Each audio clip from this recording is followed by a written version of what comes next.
रसूलुल्लाह सल्लल्लाहु अलैहि वसल्लम की हदीस है, फरमाया सैयदना अली रज़ियल्लाहु तआला अन्हु से, जिनकी मोहब्बत को अल्लाह के पैगंबर ने ईमान की अलामत और जिनसे बुग़्ज़ को निफाक और मुनाफिकत बताया है।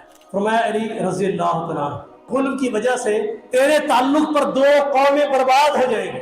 मैंने बताया आपको कि गुल्म मोहब्बत में है कि उसको उसकी ज़ात से बढ़ा देना, और बुग़्ज़ में आकर उसको उसकी ज़ात और हैसियत से गिरा देना, ये दोनों गुल्म है।